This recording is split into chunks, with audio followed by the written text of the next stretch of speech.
एक शख्स हर रोज़ किसी आलिम की महफिल में जाकर बैठता। उसे आलिम साहब की बातें बड़ी अच्छी लगती, लेकिन वो सिर्फ सुनता, कभी अमल ना करता।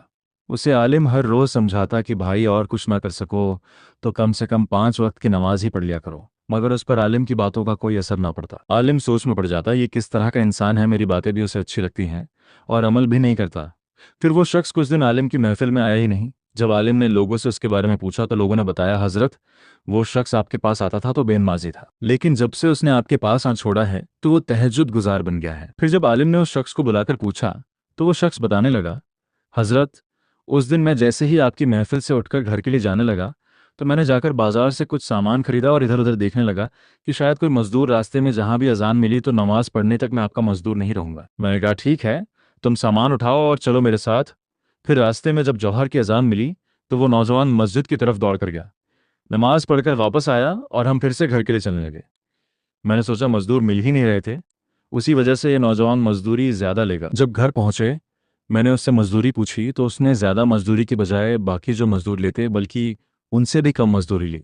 फिर मैंने उससे कहा, तुम थक गए होगे, थोड़ी देर आराम करो और खाना खाकर चले जाना। तो कहने लगा, मैंने रोज़ा रखा हुआ है।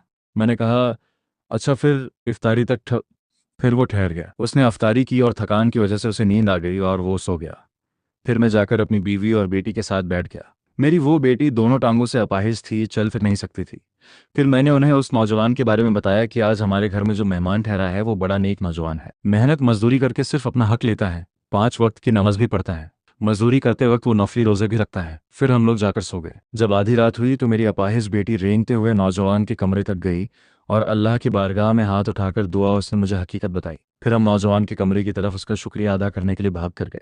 वह कमरे में नहीं था, वह जा चुका था, मगर उसका छोड़ा हुआ खत मुझे कमरे में पड़ा मिला जिस पर लिखा था, मेरा शुक्रिया अदा करने के लिए मुझे तलाश मत करना, बल्कि जिस मालिक की ये करम नवाजी तुम लोगों पर हुई है उसका शुक्र करना और उसके वफादार बन जाना। बस मौलवी साहब, उसी दिन से मैं नमाजी बन गया।